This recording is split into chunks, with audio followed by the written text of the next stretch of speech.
Greetings, everyone.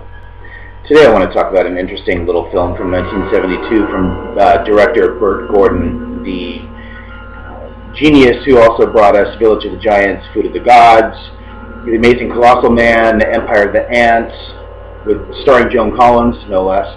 But it's a movie from 1972 called The Witching.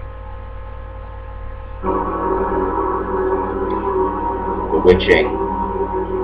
This movie's been released under several different titles. The most common other title, or alternate title, is Necromancy. And I believe there was another one that was something like Rosemary's Disciples, or some silliness like that. But it stars Orson Welles, Pamela Franklin, Michael Onkteen, Lee Purcell, Harvey Jason, and of course directed, like I said, by Burt Gordon. And this movie is you want to talk about a schizophrenic film. This movie had actually undergone several different incarnations before it was finally released. Part of the problem was that the movie, as it was, could not get distribution without having gore and nudity added. They didn't add much in the way of gore, but they certainly added enough gratuitous nudity to almost elevate it just from a really bad, boring movie to a bad TNA film with occult overtones. One thing I will give this movie is that the ritual sequences are actually quite interesting. The set design was pretty intriguing and definitely above par when it came to so-called satanic centric films, where it actually shows Satanists performing rituals, what have you. Usually they're done quite badly. This one was actually done fairly well. There was a lot of thought put into the sets and overall. But the one thing that I can't get away from with this movie is how Orson Welles you can tell that he just didn't want to be there at all. And it's evident, especially in his line delivery. He mumbles throughout the entire film, making a lot of his dialogue actually incomprehensible. You can't really understand at all what he's saying. The copy that I have, of course, doesn't help in that regard, because this is an ancient ex-rental. I mean, this is from 1984, Paragon Video Productions release. It was an ex-rental, and I've had this in my collection for at least 15 years, if not longer.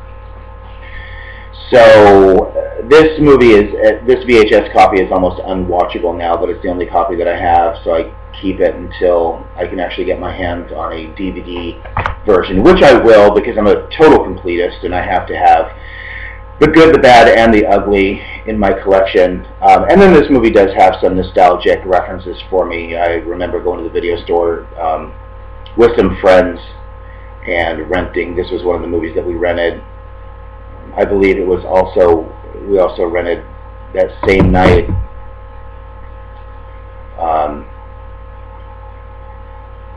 Monty Python's The Meaning of Life, and something else possibly. But we watched this, and we actually, at the time, we thought it was actually pretty cool. Watching it now, it's almost the reverse. Usually the first time I watch a movie, if I don't like it, I can actually go back and rewatch it and find points and things that I do like. This movie, when I was able to rewatch it years after that initial viewing, I actually just really didn't like it. It was not well done. There were ridiculous situations in this movie. The basic gist of the story is that Pamela Franklin and her husband moved to a small Northern California town called Lilith, which is out in the middle of nowhere. It's guarded by armed guards at a gated entry into the town. The town is basically owned and run by Orson Welles, who plays Mr. Cato, the owner of the toy factory in the town.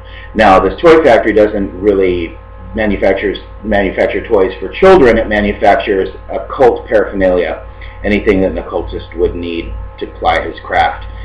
And you later come to find out, as the characters are introduced, the neighbors and everything that go to meet the new couple that's just moved in, you soon find out that the entire town is one oven. And it's at that point that you really start to hate Pamela Franklin. Her character, she's such a bitch in this movie, and it's interesting because all the Satanists in the town are actually fairly friendly and want to make them feel somewhat welcome in their town. Pamela Franklin does everything she can to distance herself from these people and just be a total bitch. So at the end, when she gets her comeuppance at the end, I won't reveal it in case you haven't seen it and you actually want to, see it. There is an interesting ending, but I was rooting for them to get her taken care of. She get what she deserves. But overall, it's an interesting film. If you haven't seen it before, it's another one of those that, I'd say if somehow you find it online, give it a watch. It can be a cracking watch if you watch it with some friends or something, but overall it's just a fairly horrific film. But like so many other bad films, I can always find certain elements that I enjoy within it, but this is definitely not one that I go back and rewatch on a regular basis. So anyway, until next time.